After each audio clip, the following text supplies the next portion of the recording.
Oke, selamat pagi adik-adik semuanya.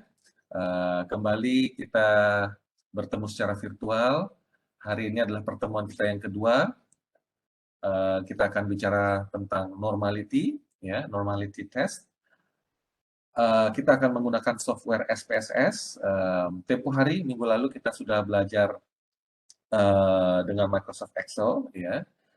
Hanya sekilas kita belajar tentang apa itu normality, ya, yaitu mengenai kurtosis dan juga skewness. Masih ingat ya? Nah, hari ini kita akan belajar mengenai bagaimana kita menguji normalitas data yang kita peroleh, ya. Misalkan ini kelas kita ada 25 orang, ya.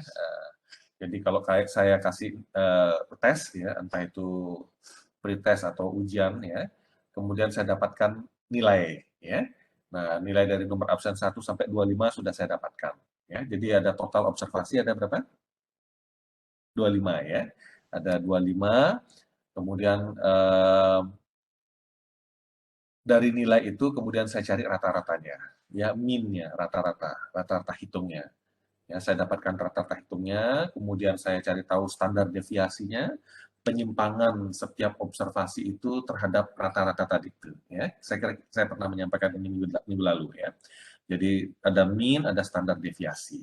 Nah, saya akan meyakini bahwa data nilai yang saya peroleh itu mengikuti distribusi normal jika, ya, setelah saya dapatkan mean dan standard deviation itu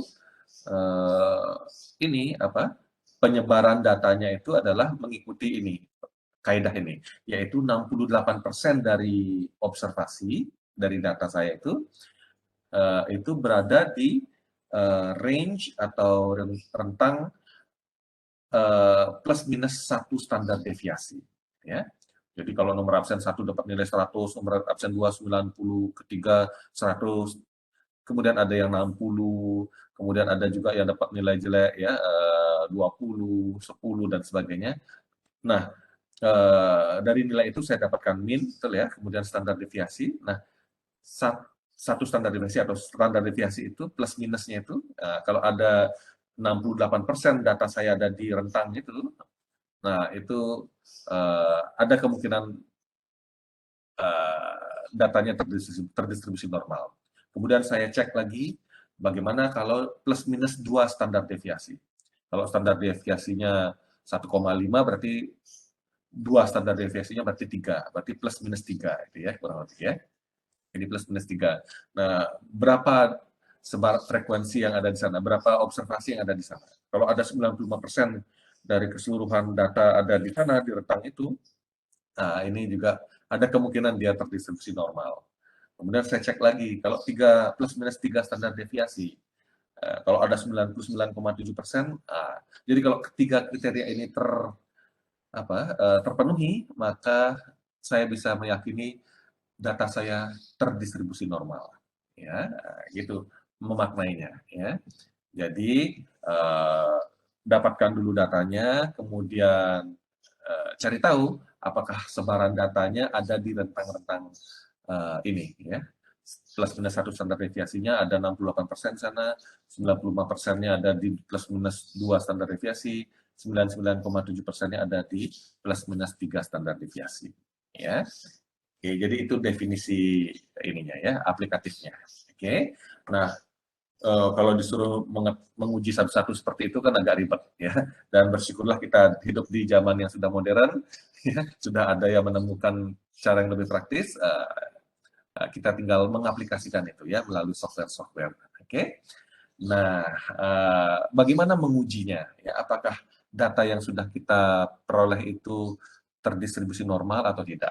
Ya, itu bisa dengan metode grafik, bisa kita lihat ya, menjustifikasinya, bisa dengan pengujian statistik. Ya, yang saya perkenalkan di sini adalah dan yang cukup populer adalah Shapiro-Wilk dan juga Kolmogorov-Smirnov. Ya. Nah, dengan cara grafik, adik bisa lihat di sini ada QQ plot, ya namanya imut-imut sekali ya, QQ plot, quantile plot, ya. Jadi dibuat apa itu sumbu X dan sumbu Y, ya, yang X-nya adalah observasinya, misalkan nilai ya tadi ya, ada yang 60, 65, 70, 75 ya, jadi rentangnya seperti itu ya. Jadi mungkin ada 61, 62 dan seterusnya 70 sekian ya. Jadi di plot di sana ada actualnya, observasinya, dan ini adalah ada prediksinya atau estimasinya ya, dan itu diestimasi oleh komputer. Nanti di materi tentang OLS, apa itu regresi ya, ordinary least square, entah di pertemuan mana, nanti saya akan paparkan lagi apa yang dimaksud dengan predicted atau estimasi ini dan bagaimana komputer membuat garis prediksi itu ya. Nah, nanti itu porsinya di sana. Untuk sementara pemahaman kita adalah kalau kita menggunakan metode grafik yang namanya QQ plot ini atau quantile plot ini, komputer akan menampilkan ini ya, X-nya actual observasinya, Y-nya adalah predicted-nya ya. Oke, jadi dibuatkan garis. Nah, kalau data kita terdistribusi normal, yang benar-benar sempurna mengikuti kaidah yang 68%, plus minus 1 standar deviasi, 95% plus minus 2 standar deviasi, 99,7% plus minus 3 standar deviasi, maka titik-titik observasi ya, ada 25 titik itu ya, kalau di kelas kita nilainya itu semuanya ada pada garis lurus itu. Ya. Ini yang benar-benar sempurna, benar-benar terdistribusi normal. Yang kalau dibuatkan kurvanya, frekuensi distribusinya yang digambar sebelahnya itu bentuknya benar-benar sempurna. Seperti gambar apa itu? Istilahnya itu bell apa itu? Bell curve apa bahasa Indonesia yang dibilang lonceng ya, kurva lonceng gitu ya. Jadi skewness-nya, kurtosisnya sempurna ya. Kurtosisnya 3, skewness-nya 0 gitu ya. Nah, itu yang sempurna. Cuman dalam prakteknya, kenyataannya sulit sekali kita memperoleh data dengan sebaran distribusi normal seperti itu ya, yang benar-benar sempurna. Oke, itu metode grafik ya, metode yang statistiknya yang lebih angka-angka ya, bukan dengan gambar. Kita akan bicara nanti ya. Oke, ada yang namanya Shapiro-Wilk, ada Kolmogorov-Smirnov ya. Nah, bedanya di mana atau samanya di mana? Saat ini sama-sama menguji normalitas. Yang membedakannya itu ada banyak variasi ya, yang mengatakan. Ada yang mengatakan, walaupun ini juga ada perdebatan ya, yang metode pertama Shapiro-Wilk ini biasanya lebih apa itu? Lebih tepat digunakan kalau datanya kurang dari 30 gitu ya, yang belum memenuhi teorema itu ya, central limit theorem. Kalau yang Kolmogorov-Smirnov itu lebih tepat digunakan kalau datanya besar gitu ya. Tapi Shapiro-Wilk juga bisa digunakan juga untuk yang besar, tapi lebih enak digunakan untuk yang jumlah observasinya sedikit. Tapi ada juga yang menyanggah seperti itu ya. Sebenarnya mereka sama prinsipnya dan sebagainya. Jadi kalau adik nanti bisa menggunakan SPSS bersamaan dengan saya, nanti kita sama-sama praktik ya. Kalau sudah punya SPSS bisa sama-sama dicek. Nanti klik-klik gitu ya, dengan mengklik menu tertentu yang keluar bersamaan dan biasanya konsisten hasilnya. Ya, jadi perdebatan itu masih ini ya, masih belum mencapai kesepakatan gitu ya. Mana yang lebih tepat untuk data yang sedikit, mana yang lebih banyak.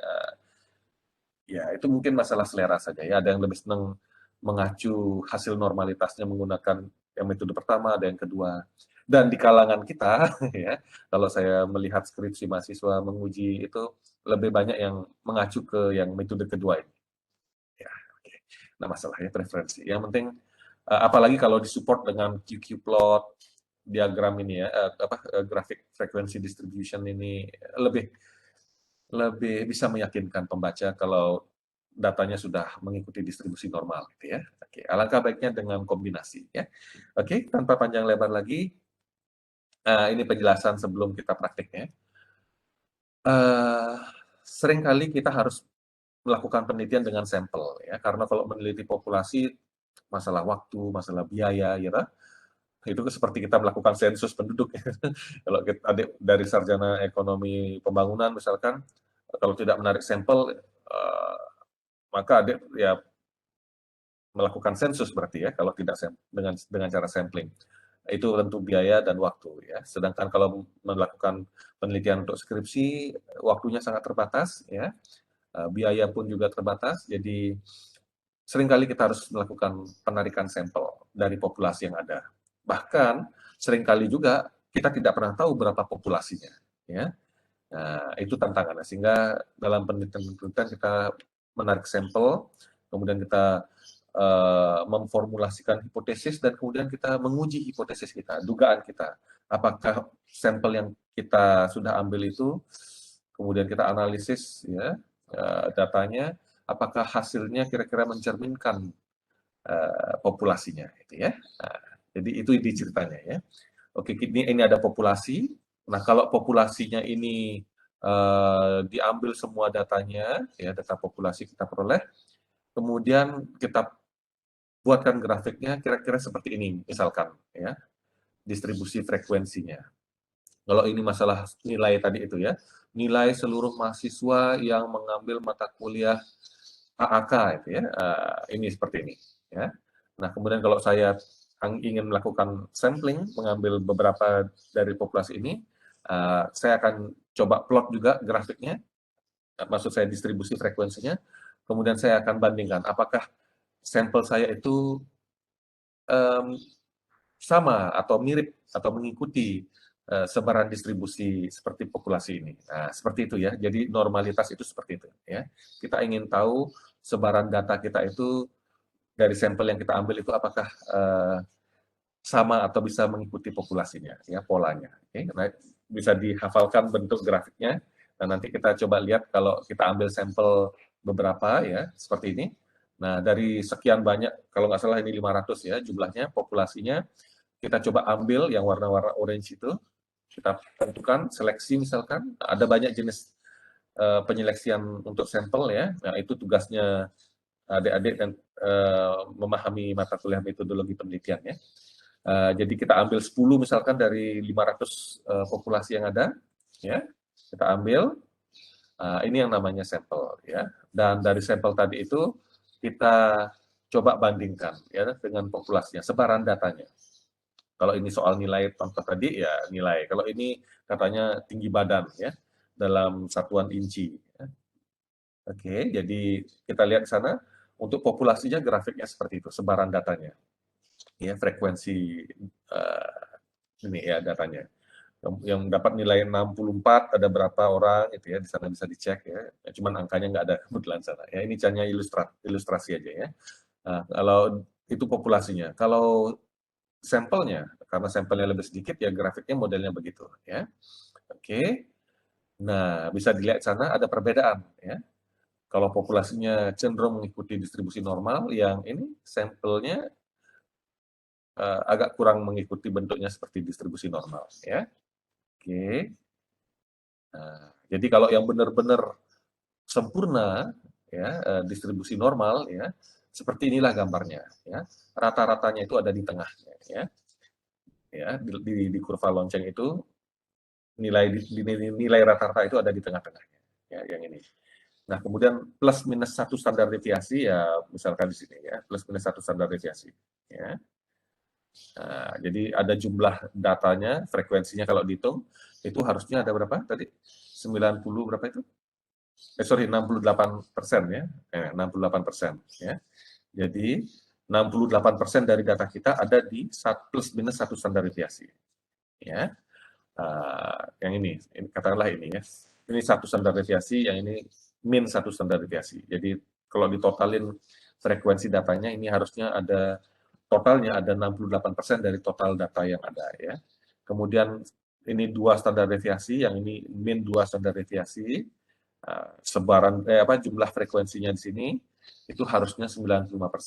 Yang plus minus 3 standar deviasi harusnya 99,7%. Nah, ini benar-benar sempurna ya, mengikuti hukum Gaussian model gitu ya. Atau Gaussian law, hukum normalitasnya. Ya, jadi yang ini yang sempurna. Kurtosisnya 3, skewness-nya 0. Ya.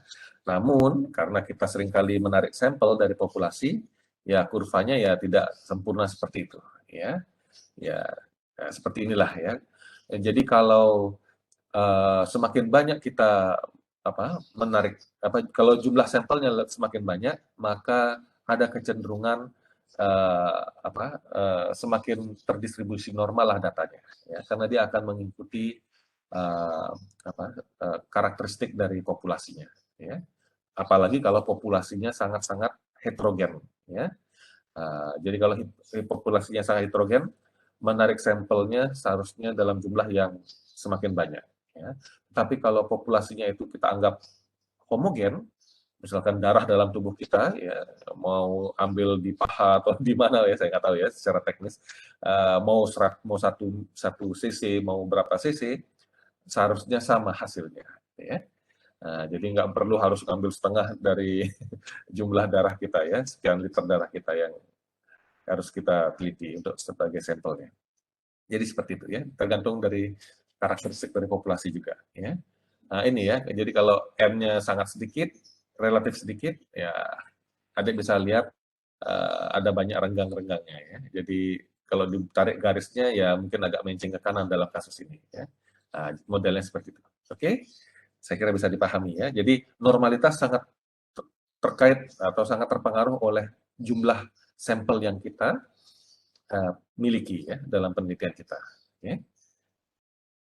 Nah, QQ plot ya tadi sudah disampaikan. Nah, kalau benar-benar terdistribusi normal mengikuti kaidah tadi yang 68% plus minus 1 plus minus 1 standar deviasi, 95% plus minus 2 standar deviasi, 99,7% plus minus 3 standar deviasi, maka QQ plotnya modelnya seperti ini, sempurna mengikuti garisnya. Kenyataannya ya untuk pengambilan sampel yang sedikit, misalkan contoh tadi, ya ada deviasi-deviasinya, ya, ada penyimpangan yang keluar dari garis tadi itu, ya, dari prediksinya atau estimasinya. Kalau dibuatkan grafik distribusi frekuensinya ya seperti itu, ya, agak condong ke kanan, ya, atau mungkin nanti condong ke kiri gitu, ya, tidak simetris dia. Oke, itu dari grafik. Nah, nanti sebentar ya kita akan praktek dengan SPSS, kita bisa cek hasilnya ya dengan ada Shapiro-Wilk, ada Kolmogorov Smirnov, ya. Nah, itu berarti kita ada pengujian hipotesis, ya. Ini sudah defaultnya bunyi dari hipotesis nolnya atau null hypothesisnya adalah data terdistribusi dengan normal, ya. Jadi data mengikuti distribusi normal, ya. Itu bunyi hipotesis nolnya. Kemudian hipotesis alternatifnya ya sebaliknya, data tidak terdistribusi normal. Oke, jadi harapan kita yang gimana? Harapan kita adalah datanya terdistribusi normal. Jadi kita berharap hipotesis nolnya, nolnya itu diterima. Nah, itu artinya kita berharap p-value-nya, nanti kita akan mengenal ada namanya p-value atau di SPSS signifikansi. Kalau di Excel kemarin p-value, ya, p-value. P-value atau signifikansinya lebih besar dari 0,05. 5%. Mengapa 5%? Karena default setting dari berbagai software termasuk Excel kemarin itu adalah tingkat kesalahannya adalah 5%. Atau tingkat keyakinannya, 1 min alfanya, tingkat keyakinannya 95%. Jadi dalam melakukan riset, bahasa sederhananya kita tidak bisa yakin 100% sampel kita mencerminkan populasi dan sebagainya, ya. Jadi ada level keyakinan yang harus kita set di sana. Dan default settingnya adalah 95%. Bisa saja kita rubah seperti yang pernah saya sampaikan. Kita bisa tingkatkan tingkat keyakinan menjadi 99% atau turunkan jadi 90%. Itu biasanya range yang sering muncul di publikasi-publikasi internasional, ya. Jadi tingkat keyakinannya bisa 90%, 95%, atau 99%. Itu berarti alfanya 10%, 5%, atau 1%. Ya. Dan untuk tujuan kita ya pakai default setting aja, ya. Signifikansinya atau p-value-nya 5% kita set. Ya. Jadi kalau p-value-nya atau signifikansinya di atas 5%, itu berarti hipotesis nol kita terima. Itu berarti datanya terdistribusi normal. gembiralah kita ya. Kalau tidak gimana? Kita nanti bahas ya. Lalu kalau kurang dari 5%, itu berarti kita tolak hipotesis 0, itu berarti data tidak terdistribusi normal. Ya.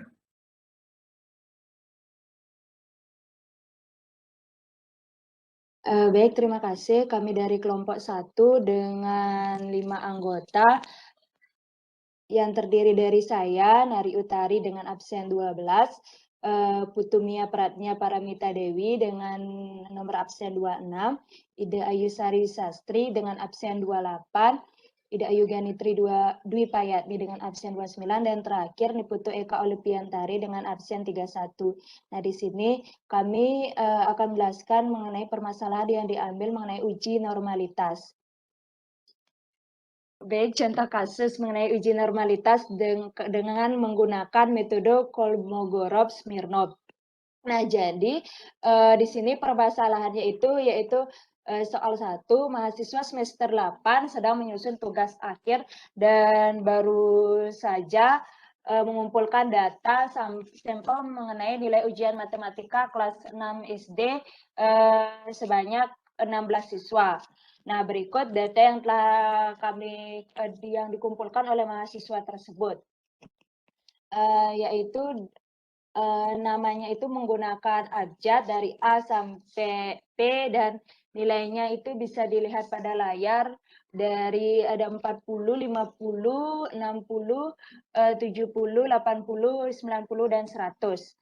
Nah, kami menggunakan untuk menguji hal tersebut masih menggunakan metode manual, yaitu dengan Excel. Berikut akan digunakan pendekatan uji Kolmogorov-Smirnov untuk menentukan apakah data tersebut ditarik dari populasi yang berdistribusi normal atau tidak. Nah, misalkan tingkat signifikansi yang digunakan yaitu sama dengan 5%.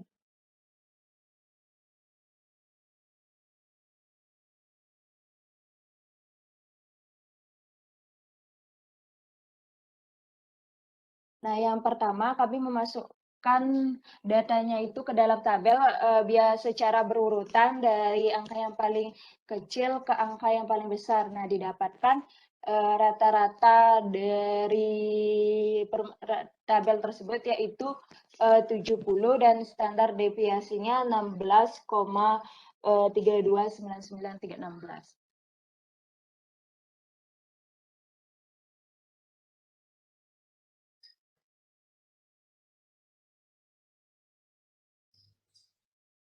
Mungkin bisa diturunkan atau dinaikkan ya. Nah, selanjutnya perhitungannya.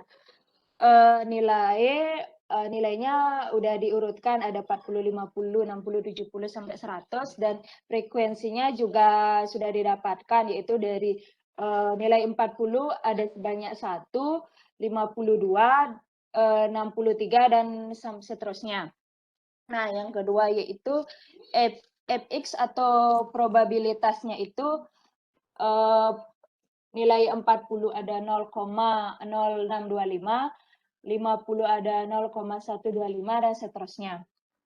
Dan selanjutnya fx besarnya atau probabilitas kumulatifnya itu 40 0,0625, 50 0,1875, dan seterusnya. Yang selanjutnya itu Z atau skor Z-nya itu yaitu 40 min 1837, 50 min 12248, dan seterusnya sampai 70-nya itu dapat Z-nya itu 0. Yang seterusnya itu ada FZ, nilai 40 didapat 0,033, nilai 50 didapatkan hasilnya 0,110, dan seterusnya sampai nilai 70-nya itu didapatkan hasil 0,5. Nah, yang terakhir itu D-nya itu rumusnya nilai mutlak dari fx tadi kurang fz-nya. Nah, didapatkan hasil seperti pada layar tersebut. Nah, sekarang kita berdasarkan tabel yang telah dibuat atau perhitungan yang telah dibuat tersebut dapat kita simpulkan bahwa nilai statistik Kolmogorov-Smirnov Dmax-nya tersebut 0,125 dan nilai kritis Kolmogorov-Smirnov dengan jumlah sampel N-nya itu 16 dan tingkat signifikasi alfanya itu 0,05 adalah 0,328. Jika Dmax lebih kecil dari dekritis, maka data berdistribusi normal. Jika Dmax lebih besar dari dekritis, maka data tidak berdistribusi normal. Nah, dapat dilihat bahwa Dmax lebih kecil dari dekritis. Dmax-nya itu 0,125 dan dekritis 0,328. Artinya data nilai matematika ditarik dari populasi yang berdistribusi normal. Jadi ada data view, nanti di sini datanya, variabel-variabelnya, ya, dengan angka-angkanya. Dan ini untuk pemberian nama variabel-variabelnya. Kalau tadi adik apa nama variabelnya? Nilai ya? Ya, katakanlah nilai. Oh, ada nama juga ya? Ya, nama dan nilai. Nah, gitu ya. Nah, kalau nama ini kan saya kira bukan numerik ya, tetapi ini string ya. Nilai yang numerik. Ya, nominal. Yang ini skala ya. Nah, nilainya ya. Nah, ini ya. Kita sudah belajar kemarin tentang skala-skala itu ya. Kalau di kemarin kita belajar ada berapa skala? 4 ya. Nominal, ordinal, interval, dan rasio. Masih ingat? Nah, kalau di Excel, di Excel lagi. Di SPSS, nominal, ordinal, dan scale. Scale ini ya interval dan rasio yang itu ya. Intinya kalau dia berbentuk angka, seperti nilai tadi itu ya ini ya. Oke, ya. Kemudian klik sini. Ya nama ya, siapa tadi bilang sini? ABCD ya. Nah, tinggal di copy paste aja. Enak toh? Seperti itu. Kemudian nilainya, nilainya. Nah, kalau mau disesuaikan, nah ini karena ada desimal situ, nah, di nolkan desimalnya, sehingga lebih manis jadinya. Oke, gampang tuh. Bahkan adik bisa mengimport data dari Excel ya. Jadi adik sudah punya Excel ini. Saran saya kalau tidak dengan manual kayak tadi copy paste itu, kalau mau mengimport, kalau bisa ini dibawa ke sini ya. Dan jangan ada lagi tabel-tabel atau yang lain-lainnya ya, kurang lebih seperti itu ya. Jadi yang relevan saja masukkan sini. Bahkan ini juga nomor ini juga enggak perlu ya. Jadi nama di sini dan sebagainya. Sehingga begitu mengimport udah langsung jadi, nggak perlu ada penyesuaian ini itu lagi ya. Nanti bisa dicoba kalau punya SPSS nanti dan ada waktu bisa diutak-atik ya. Kalau mau import file, import data dari Excel. Ya udah tinggal cari filenya di mana ya. Nah, seperti yang saya bilang kalau dari startnya di awal di sel apa itu A1 gitu ya. Kemudian variabelnya diurut ke kanan ya, rapi sama seperti format ini modelnya, ya tinggal pasti masuk langsung. Bahkan sudah langsung dikasih nama sesuai dengan nama yang ada di Excel itu ya. Oke, jadi seperti itu ya kalau mau import data. Oke, kita sudah dapatkan ini, terus yang bisa kita lakukan ya apa? Menguji normalitasnya langsung ya. Caranya adalah klik analyze ya. Pelan-pelan kalau ada yang sudah punya nggak perlu dicatat, nanti bisa disimak videonya ya. Klik analyze. Kemudian ada dua cara ya, ada dua cara. Klik analyze, kemudian descriptive statistics ya. Kemudian explore. Oke. Pelan-pelan yang sambil yang punya SPSS bisa langsung klik analyze, klik descriptive statistics, klik explore ya. Jadi seperti itu. Yang mana yang ingin kita eksplorasi ya, yang ini ya, nilainya. Klik nilai, kemudian bawa sebagai dependent list. Oke. Nah, nanti saya akan ceritakan apa maksudnya vector list nanti ya, kalau ada waktu. Mudah-mudahan ada waktu. Klik ini ya. Ya, ini yang kita ingin cari tahu datanya, apakah dia terdistribusi normal atau tidak. Ya, kemudian kita klik plot. Ya, kita ingin lihat histogramnya yang tadi grafik itu loh, ingat ya. Grafik itu namanya histogram. Ya. Nah, ini nggak perlu lah biar nanti terlalu banyak output yang keluar, sedangkan kita hanya fokus pada normalitas. Yang ini yang kita klik, normality plots-nya, termasuk angka-angka pengujian statistik. Ya, cukup itu sampai sana paham? Ya, klik continue. Display ya apa yang mau ditampilkan, apakah hanya statistiknya aja, angkanya aja, kayak tadi adik bilang apa itu ya, signifikansinya yang semacam itu ya. Apakah plotnya aja, grafiknya aja, ataukah dua-duanya ya. Klik dua-duanya, both. Ya. Sudah, klik OK. Ya, nggak pakai lama, langsung keluar. Ya, langsung keluar. Nah, langsung keluar ini. Seperti yang saya bilang tadi, ada langsung keluar Shapiro-Wilk dan Kolmogorov-Smirnov. Nah, bisa dicocokkan angkanya, Adik. Saya dapat sini ada ya. Mana dia? Oh, hasilnya udah kelihatan. Berarti di ininya ya, di PDF-nya ya. Kita cocokkan apakah dengan manual sama dengan hasil ininya. Nah, ini nilai statistik Kolmogorov-Smirnov atau Dmax 0,125. Nah, kalau dengan SPSS 0,125 ya, nolnya tidak kelihatan di sini. Ya. Titik 125 itu artinya 0,125 ya. Itu nilai dari Kolmogorov-Smirnov-nya, statistiknya. Apa tadi itu? Dmax. Tadi ada bilang apa itu? Ya, Dmax gitu ya. 0,125. Sama ya. Kemudian ini p-value-nya ya, atau signifikansinya 0,2000 ya, 0,2. Kalau adik hasil perhitungan manualnya enggak ada ya. Enggak dihitung ya, enggak masalah. Ya, tapi intinya ini signifikansi ini adalah untuk pembuatan keputusan. Apakah hipotesis nolnya diterima atau tidak? Masih ingat tadi apa bunyi hipotesis nolnya? Ayo, siapa yang masih ingat bunyi hipotesis nolnya? Data nilai mahasiswa ini terdistribusi normal ya. Syaratnya kita bisa terima H0-nya.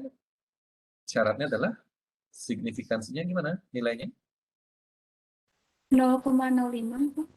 Ya, lebih besar atau lebih kecil untuk bisa menerima H0? Lebih besar nih ke Bapak. Iya, lebih besar ya. Diingat ya. Untuk tes normalitas kita akan gembira ya, seneng kalau signifikansinya lebih besar dari 0,05 ya. Karena kita berharap H0 diterima ya. Ya, dalam hal ini 0,2 itu adalah atau 20% itu lebih besar daripada 5%. Betul ya? Jelas ya.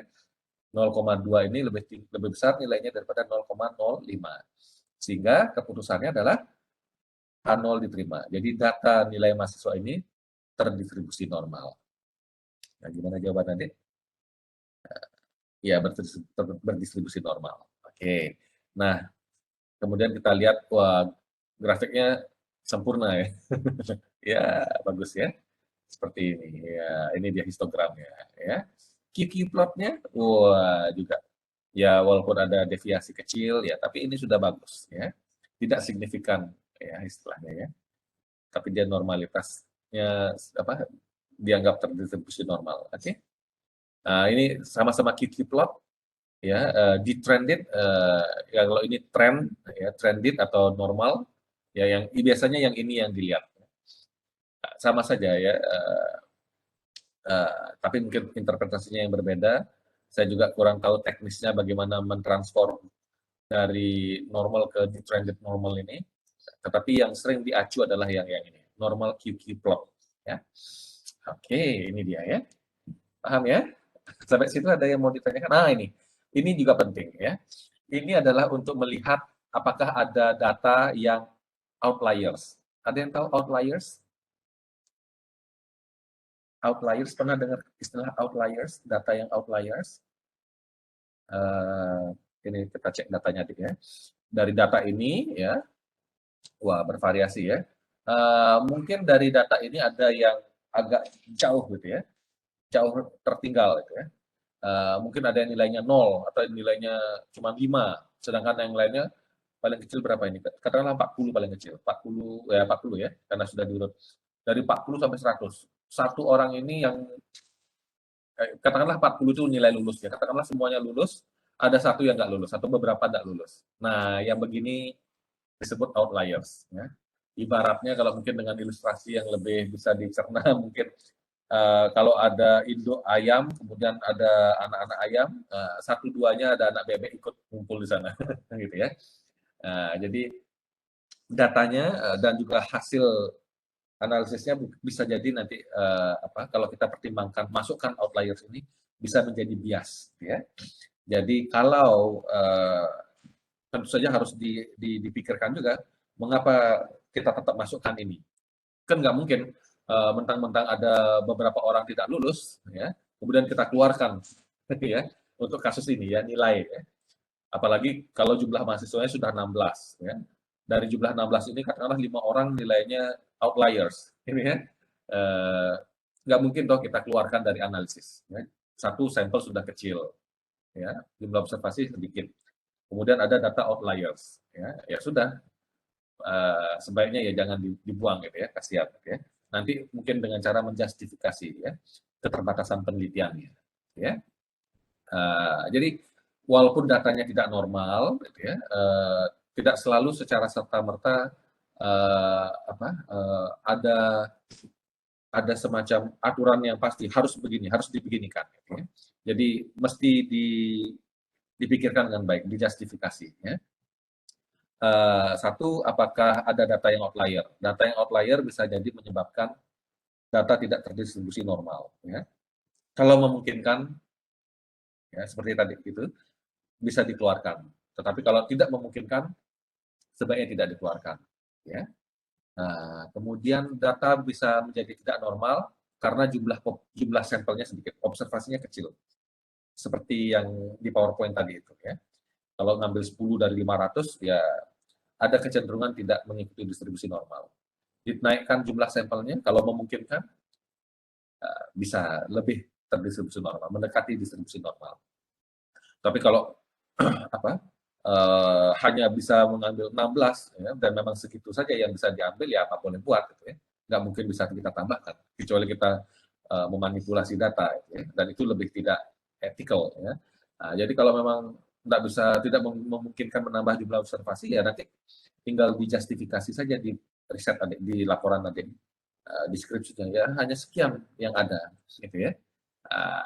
Contohnya kalau adik sedang ingin meneliti perusahaan BUMN, kemudian dengan purposive sampling, dengan tujuan tertentu adik menyeleksi sampel, hanya perusahaan BUMN yang menerbitkan laporan keberlanjutan misalkan, dan itu mungkin tidak banyak.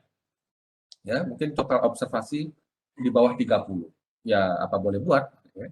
Karena memang segitu yang bisa didapat. Ya kan? Jadi, ibaratnya seperti itu. Jadi, tidak ada hukum yang pasti, aturan yang pasti kalau datanya tidak terdistribusi normal, dan kalau mau menjadi lebih mendekati terdistribusi normal, harus ditambah observasinya. Ya, memang kalau bisa ditambah, tapi kalau tidak bisa, ya bagaimana lagi, ya. Kecuali adik rubah settingan penelitian adik ya tadinya BUMN di Indonesia menjadi seluruh perusahaan yang ada di Bursa Efek Indonesia, itu lebih besar lagi kita dapat datanya. Tapi kan adik berubah total, gitu ya, ide riset adik. Ya. Sekali lagi kalau kita melakukan riset, kita harus pertimbangkan waktu, biaya, ya. Nah, jadi seperti itu. Ya. Jadi kalau seandainya datanya tidak terdistribusi normal, itu bukanlah akhir dari kehidupan adik, ya. Nah, jadi seperti itu.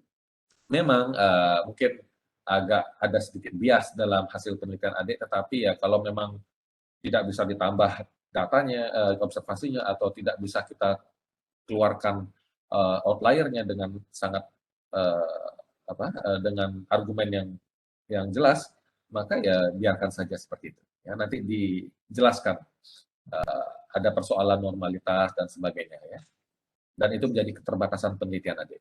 Oke, ya. Nah ini kalau yang kasus yang cara pertama tadi yang masuk ke menu analyze, kemudian descriptive statistics, explore, ya, kemudian plotnya diganti jadi bukan diganti, diklik histogram, normality plots, kemudian klik continue, kemudian displaynya both statistics and plots, oke.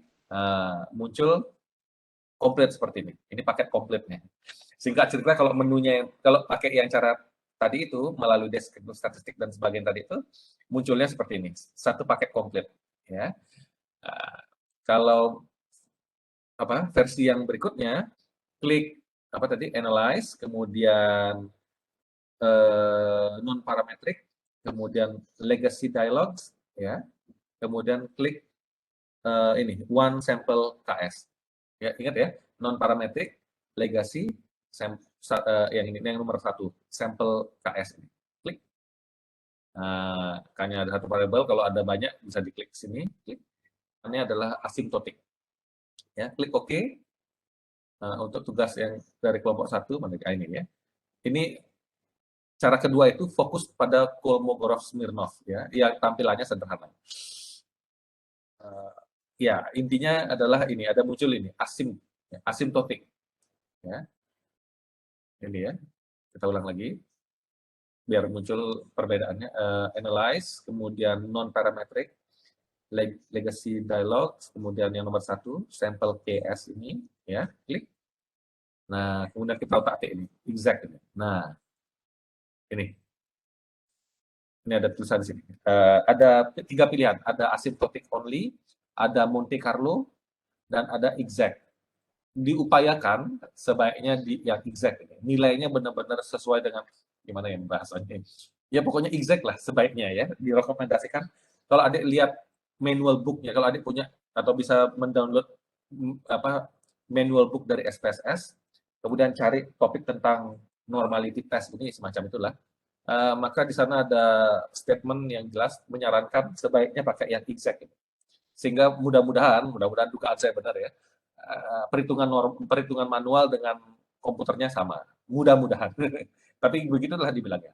Ya, kalau seandainya tidak, coba Monte Carlo, kemudian terakhir baru asimptotiknya. Ya, kemudian coba klik continue, klik OK. Ya. Nah, ini yang asimptotik, yang sebelumnya ini yang exact tadi itu ya. Nah, ini exactnya 0, sekian. Ada perbedaannya. Signifikansinya ada perbedaan signifikansinya, tetapi ada perbedaan tetapi kesimpulannya masih sama ya. Semuanya semuanya menerima H0, betul ya? Karena di atas 0,05. Nah, kalau kelompok 1 kan ini katakanlah ini satu kelas ya, katakanlah ini kelas A. Saya modif ya, minta izin ya. Kelas A, ada namanya ini. Nah, terus kalau seandainya ada kelas B,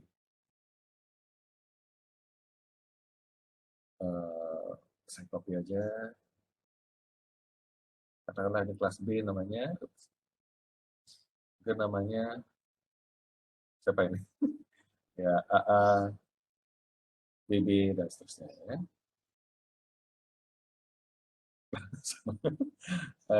Saya kira bisa Cici, Dede. Nggak penting lah ya nama ya, apalah arti sebuah nama ya. Kita lihat nilainya ya. Nilainya mungkin ini sudah diurut ya. Sebenarnya nggak perlu diurut kalau nanti di SPSS ya. Oke, saya lupa ngasih tahu. Kalau untuk di SPSS nggak perlu diurut ya, karena belum tentu nomor absen 1 nilainya paling kecil. Ya. Nomor absen 1 mungkin dapat nilai 70 mungkin di sini ya. Mungkin yang ini dapat nilai 90, yang ini mungkin mohon maaf 20 ya. Ini bukan nilai real ya. Ini contoh ilustratif, mungkin ini naik lagi 50 ya, 80 dan sebagainya. Nah, misalkan seperti itu. Yang penting beda aja ya. Kita abaikan nama juga ya. Nah, contohnya seperti ini. Nah, kalau kayak gini ada ide nggak gimana caranya? Oh, ini mungkin juga beda. Yang ini mungkin satu kelas 20. Nah, kayak gitu. Nah, ini mungkin 30, 10, wah, pelit dosennya ya. 80 ya.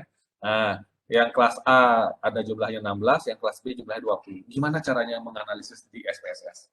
Ada ide nggak? Ada dua variabel nih, dalam artian nilai kelompok, nilai kelas A, kemudian nilai kelas B. Nah, gimana caranya untuk mengecek apakah data nilai kelas A dan data nilai kelas B itu terdistribusi normal atau tidak? Ya, caranya? Ini nama dihilangin aja ya, agak sedikit mengganggu ya, karena juga toh nggak dianalisis ya. Saya clearkan. Jadi ada nilai, ya, kurang lebih seperti itu ya. Ada dua cara ya. Adik mungkin bisa cek di sini, mungkin di sini adik kasih nama nilai atau X kayak tadi adik bilang ya. Yang penting nanti di sini di labelnya kasih nama nilai kelas A ya. Mungkin nanti di sini karena sama-sama nilai ya, nilai A ya. Kemudian ini ada nilai B. Untuk deskripsinya ini adalah nilai kelas B. Ini cara pertama ya. Ada banyak cara. Ya. Tergantung selera adik seperti apa ya. Nilai A, tadi saya ada perubahan nggak? Atau saya ulang lagi ya. Saya copy lagi. Untuk memastikan. Nah, ini cara yang simple, tapi manual. Kalau mau lebih praktis bisa langsung import. Nah, kemudian nilai B. Nah, bisa seperti itu. Nah, kayak gitu ya. Jadi nilai A, kemudian ada nilai B. Ya. Kemudian analyze, descriptive statistics, explore, ya. Ya. Nah, ada dua ya, ada dua variabel sini. Ya, semuanya ingin dianalisis, semuanya masukkan ke dependent list. Nah, ya. Kemudian coba lihat plot ya, karena kebetulan tadi sudah menggunakan ini jadi masih kesimpan dia ya. Kalau seandainya tadi belum, ini dia default settingnya seperti itu. Ya kita ingin fokus di histogram, ya nggak terlalu banyak yang bukan fokus kita ya, fokuskan apa yang ingin kita tampilkan hasilnya. Ya both ya muncul semuanya baik grafik maupun statistiknya, dan klik OK. Nah, kalau mau lebih nyaman lagi, buat di output yang baru ya. Tadi saya lupa buat yang new ya. Nah, ini dia. Ini yang versi ini, yang ada dua kelas ya, nilai kelas A dan nilai kelas B. Ya. Oke, nah kita lihat sini, kelas A, kelas B, nah, seperti ini ya. Yang nilai kelas A, ini ya tadi. Nah, kelas B, ya seperti ini. Nah, kelas B ini gimana? Kelas B datanya normal atau tidak? 0,015 signifikansi.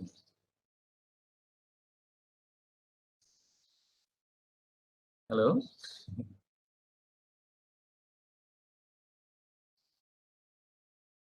Mungkin datanya tidak tersebar normal nih Kak Bapak, Iya, karena kurang iya. dari 0,05. Iya, karena signifikansi kelas B-nya di bawah 0,05, hipotesis nolnya ditolak. Ya, hipotesis nol ditolak, artinya data nilai kelas B tidak terdistribusi normal. Ya. Kenapa demikian? Nah, bisa dicek datanya. Lihat sendiri di sini. Wah, ada yang nilainya bagus, ada nilainya jelek. Ya, contohnya tadi saya sebutkan outliers. Ya. Itu karena ada outliers. Nah, coba dilihat nilai kelas A, bagus banget ya distribusinya. Plotnya juga bagus. Ya, ini yang versi, ya abaikan lah ini ya. Nah, kemudian ini, outliernya nggak ada nilai kelas A. Nah, kita lihat kelas B, mulai agak aneh-aneh bentuknya ya. Apa namanya ini, agak ke kanan ya. Tail-nya di kiri, berarti ini negatif skewness-nya harusnya. Coba saya cek di atas. Skewness-nya sih, nilai kelas B, skewness-nya negatif. Ya. Negatif itu berarti di kiri. Apanya di kiri? Ekornya di kiri. Apa maksud ekornya? Ini maksud saya ekor. Kalau ditarik garis ya, ekornya lebih panjang di kiri dan badannya di kanan. Nah, ini ciri-ciri skewness-nya negatif. Saya nggak tahu namanya condong, menceng, yang gitu saya terus terang nggak hafal sampai sekarang. Tapi yang saya ingat adalah, selalu saya ingat, kalau skewness-nya negatif, ekornya di kiri dan badannya ke kanan, kayak gitulah. Entah apa namanya, menceng atau mencong gitu ya. Mhm. Kalau yang jenisnya positif, yang ekornya di kanan. Nanti dia ininya berat di sini. Nah, gitu ya. Nah, ini udah menunjukkan ada indikasi tidak terdistribusi normal. Lihat di sini plotnya, normal plotnya udah mulai ada menyimpang jauh ya dari garis prediksinya. Ini ya lebih aneh lagi. Kemudian, nah ini ada data yang outliers. Menurut komputer, ini masih menurut komputer ya, data yang outlier adalah data nomor 7 dan nomor 3. Nah, dicek sama dosennya. Siapa nomor absen 3, siapa nomor absen 7 gitu ya. Nah, nomor absen 3 sama nomor absen 7. Nah, lihat ini, 3 sama 7. Wah, nilainya katanya outlier nih. Yang lainnya anak ayam, dia anak bebek. Nah, contohnya gitu ya. Nah, tentu saja kita harus pertimbangkan patut dikeluarkan enggak ini dari data kita. Gitu. Nah, kalau ini adalah nilai mahasiswa, nggak mungkin toh tidak kita masukkan. Ya, mereka berhak untuk mendapatkan nilai. Nah, silahkan masuk ke proses selanjutnya. Misalkan, apakah ada pengaruh nilai mahasiswa dengan apa? Misalkan saya nggak tahu ya. Kalau buat penelitian berikutnya seperti itu, nggak mungkin kalau kita hilangkan ini. Kecuali sampel adik sudah sangat banyak ya, dan sebarannya kebanyakan di atas 50 misalkan datanya, nilai-nilainya, nilai mahasiswanya, ya mungkin yang 20-30 ini bisa kita, kalau cuma hanya 2, kita keluarkan dari sekian ratus sampel yang bisa kita dapatkan. Tapi ini karena sampelnya sudah sedikit, gitu ya, dan juga kita hanya sekedar ingin tahu apakah ini normal atau tidak, ya mendingan tidak usah dikeluarkan. Jadi ini sekali lagi judgement dari adik-adik, kemudian nanti di laporan penelitiannya justifikasi. Kalau seandainya adik tidak mampu untuk mengeluarkannya, alasannya apa? Argumentasinya apa? Itu maksud saya justifikasi ya.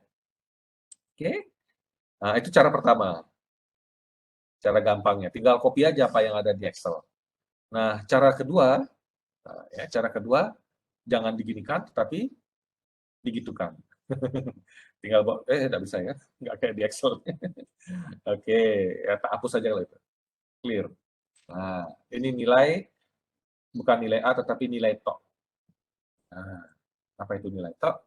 Nilai TOK di situ labelnya mungkin diganti menjadi nilai apa? Nilai apa ini matematika itu ya? Nilai matematika atau nilai akuntansi apa ya? Silakan.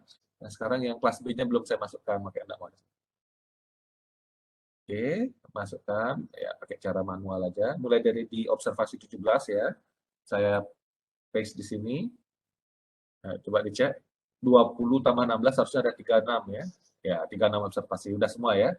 Jadi kelas A sama kelas B nilainya tak gabung kayak gini. Ya, kemudian di sini buatkan sini kelas gitu ya. Ya, kelas. Kemudian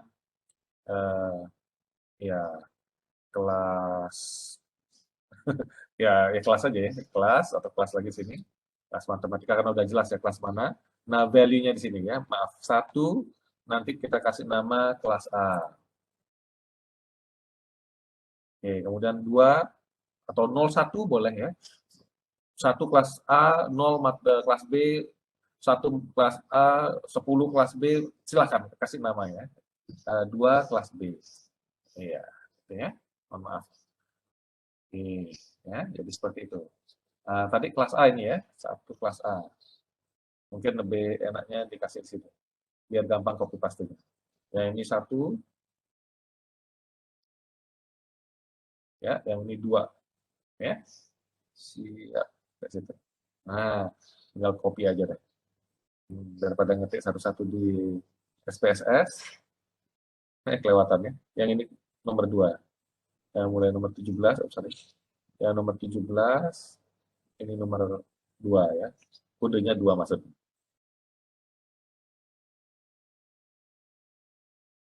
Ya. Sampai di sini paham kira-kira logikanya? Ada nilai, ada kelas. Kalau tadi kan nilai kelas A, nilai kelas B gitu ya, dibuat. Bisa jadi adik sajikan datanya seperti ini, nilainya dikumpulin, digabung kelas A, kelas B, kemudian dibuat variabel lagi, kelas. Ya. Dikasih kode, 1 kelas A atau 0 kelas A, 1 kelas B, silakan. Ya. Jadi seperti itu. Nah, nanti di sini kuncinya. Ya. Oke, di sini, kemudian analyze. Saya lebih suka yang ini ya, ini semasa selera ya, karena lebih komplit. Explore, Eh, ya. Kemudian, nah ini dia, nilai matematika ada di sini, dependent, kelasnya, nah ini yang saya masuk di factor list. Ya. Oke. Kemudian plot, ya kalau tadi belum ini, centang histogram, centang normality, klik continue, displaynya both, oke beres. Kita tunggu dulu, nah, muncul dia. Nah, tampilannya sama, ya, tapi mungkin penyajiannya ya beda nggak ya? Penyajian di awal, oh beda dikit ya. Ya di sini langsung kelas, nilai kelas A, nilai kelas B, gitu ya. Tergantung tadi apa nama variabelnya, ya. Deskripsi dari variabelnya. Kalau ini lebih enak aja itu ya. Nilai kelas A itu apa? Ada nilai matematikanya. Nilai matematika, kemudian spesifik kelas A, kelas B. Ini persoalan selera bagaimana kita menyajikan datanya, ya. Nah, kemudian nilai matematika untuk kelas A seperti ini, nilai matematika namanya. Kelas B, ya, modelnya gitulah. Hasilnya harusnya sama karena datanya sama. Hanya cara menyajikannya beda. Nah, ini juga. Baik, jadi akan saya ambil alih. Saya perwakilan dari kelompok 4, jadi ingin mempresentasikan hasil kerja dari kelompok kami. Di sini kami beranggotakan 5 orang, yang dimana ada Dewa Ayu Anggi Siana Dewi dengan 3 NIM terakhir 010. Lalu ada Ibu Tunanda Wira Aristama dengan 3 NIM terakhir 183. Lalu ada Ida Ayu Gede Utami dengan 3 NIM terakhir 201. Ada Putu Agus Dana Prayoga dengan 3 NIM terakhir 272. Dan ada saya sendiri, Andika Riasta, dengan 3 NIM terakhir 274. Jadi di sini kami mengambil data, yaitu data pertumbuhan GDP Indonesia dalam 11 tahun terakhir, yang dimana kami mengambil sampel dari tahun 2009 hingga 2019, di mana yang datanya ini itu dalam miliar rupiah, yang seperti dapat Bapak lihat dan teman-teman lihat di sini ada 539,6 miliar rupiah dan seterusnya sampai 1.119 miliar rupiah. Jadi di sini formula hipotesis dari kami yaitu H0 pertumbuhan GDP-nya itu menyebar normal dan H1-nya itu pertumbuhan GDP tidak menyebar normal. Yang dimana dengan di sini kami menggunakan tingkat signifikasi sebesar 5%. Yang dimana di sini N-nya itu yaitu jumlah data kami 11 dan tingkat signifikasi kami 5%. Jadi di sini kami menggunakan K-nya itu 0,391 Bapak. Jadi kriteria pengujian dari kami itu H0 diterima apabila D-nya itu lebih kecil daripada 0,391 dan H1 ditolak H1 diterima apabila D-nya itu lebih besar dari 0,391 Bapak. Jadi lalu ada langkah-langkahnya di sini. Yang pertama kita urutkan tadi seperti yang sudah dijelaskan oleh kelompok 1, kita urutkan data-datanya itu dari data yang terbesar hingga dari data yang terkecil hingga terbesar. Seperti yang dapat kita lihat di sini, yang terkecilnya itu ya 539,6, dan yang terbesar ini ada 1,119. Lalu kita urutkan dan kita berikan peringkat seperti 1, 2, 3, semakin kecil datanya semakin kecil juga peringkatnya. Lalu kita menghitung Z dengan menggunakan rumus Z sama dengan XI minus dari X bar per S. Yang dimana di sini kami dari kelompok 4 sudah mencari rata-ratanya itu mendapatkan sebesar 898,0636. Lalu ada simpangan baku sebesar 153,4864. Jadi kami mencari PE-nya terlebih dahulu, lalu mencari Z-nya, dan kami mencari PZ, lalu mencari PE minus PZ, dan kami mengabsolutkan dari hasil PE minus PZ-nya. Dan di mana di sini kami mendapatkan nilai D-nya itu yang menjadi nilai terbesar di antara absolut PE PZ-nya, yaitu sebesar 0,140032335. Nah, sehingga D-nya itu kami dapatnya 0,140032335. Jadi berdasarkan D yang kami dapat itu bisa kami tarik kesimpulan bahwa karena hasil hitungnya itu 0,1400 dan sekian, yang artinya jauh lebih kecil dari K, jadi hipotesis untuk H0 ini diterima, Bapak. Sampai di sini ada yang mau ditanyakan? Mana adik-adik?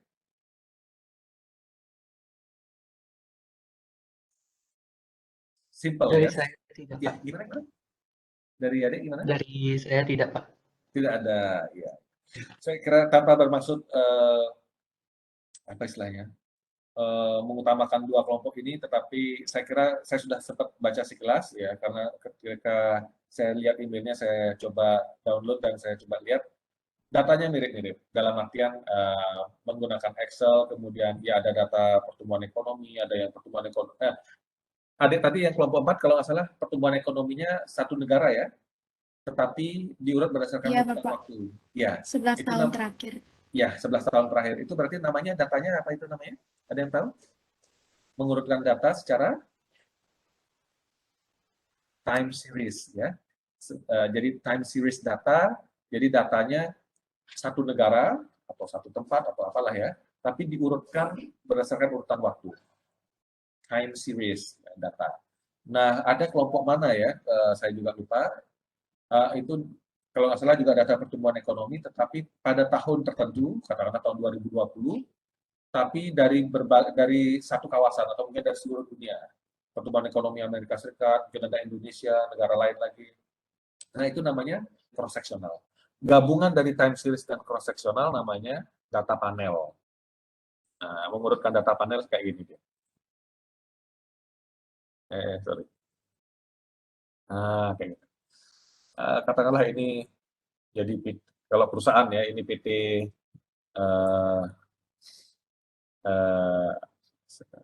ya Adikarya, kemudian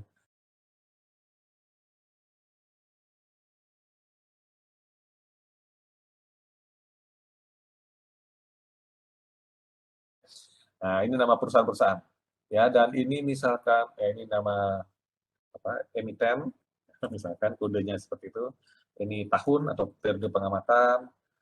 Saya nggak tahu ini katakanlah variabelnya ROA, misalkan ada dapatkan Adikarya ROA-nya berapa 0, apalah misalkan, dan seterusnya ya, ya seperti itu. Jadi diurut berdasarkan ini ROA-nya ya. Jadi diurut berdasarkan nama perusahaannya, berdasarkan tahunnya. Jadi kombinasi time series dan apa itu cross sectional itu namanya data panel. Jadi kelompok 1, kelompok 4 bisa mewakili kelompok yang lain ya. Kurang lebih seperti itulah ya cara pengujiannya ya. Kalau saya pribadi ya, saya pribadi lebih suka yang ini karena lebih komplit.